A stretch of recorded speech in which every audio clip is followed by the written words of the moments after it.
Saan ka na naman galing? Diyan lang po sa Tibagan.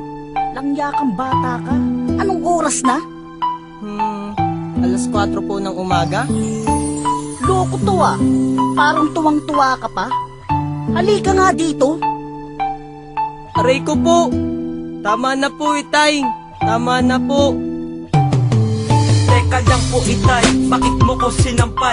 Tapos sino na umapila, bigla akong sinakmal. Tapos si ate ay bumana at si Kambal ay natake. Tapos kumuha si Maman, pamanong malaki. Ako ay napatakbo at naiwan aking tsinela. Bakit ganito ako ngayon, talagang napakamalas? Walang wala na nga akong pera, pupunta pa kay Ninang. Di ko na malayan, katabi ko na pala si Manang. Ako ay nahawakan, sinuntok ako sa mukha. Tapos di pa na kontento, inilunod ako sa batya. Ako ay napabigla, binilisan ko ang tako. Tapos nagulat ako, nandun yung tito kong kalbo. May nakita kong babae, napakalungkot niya. Nakayoko, pagkarap ng ina ate ko pala. Ako ay kinutungan, tinadyakan ayoko na. Tapos bigla siyang sumagot ang ina, gusto ko pa. Hindi na lang ako tumambay nang hindi ako nagulpi ni Itay. At ang kaliwat ka ng sampal ni Inay ay todo bigay, kaya ako hinimatay.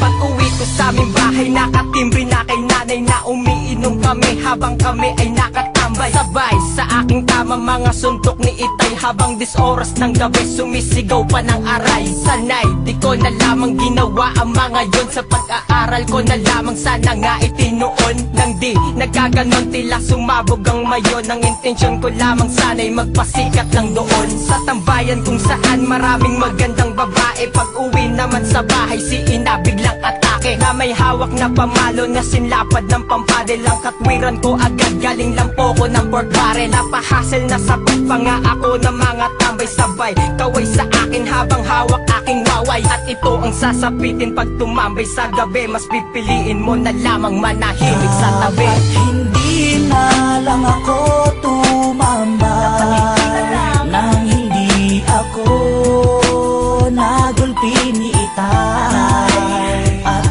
ang kaliwat ka ng sampal ni Inay ay todo bigay, kaya ako hinimatay. Isang gabi ako'y ginabi mula sa tambayan ng tropa. Di ko na malayan, ako'y tinamaan ng walis, silaki ng nara. Ako'y biglang bigla sa lahat ng aking mga nakita. Tatay ko pala tumatakbo, umaarangkada. Ako'y biglang binanatan, binitin pati warik.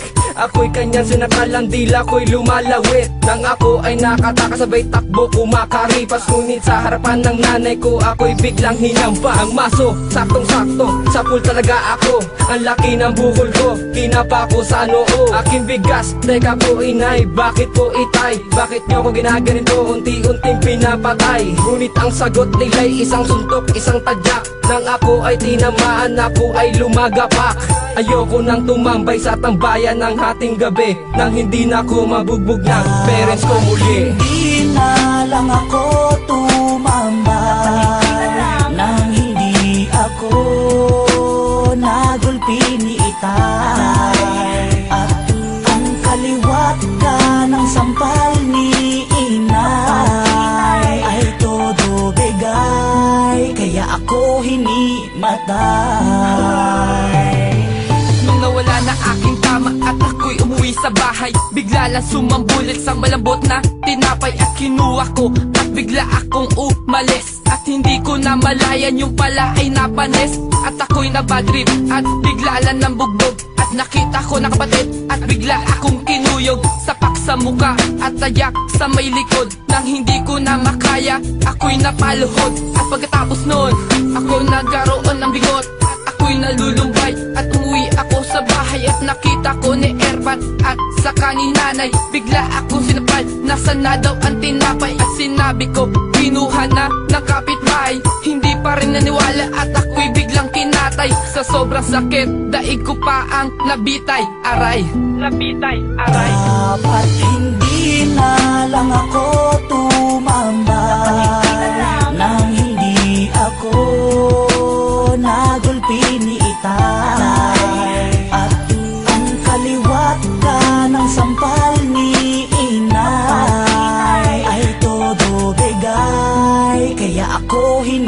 matay. Dapat hindi na lang ako tumambay nang hindi ako nagulpi ni Itay. At ang kaliwat ka ng sampal ni Inay ay todo bigay, kaya ako hinimatay. Ano, uulit ka pa ba? Hindi na po. Mabuti naman at nagkakaintindihan tayo. Dahil hindi ako magsasawa na gulpihin ka araw-araw, tandaan mo yan. Opo. Teka, Tay. May pandesal na ba tayo?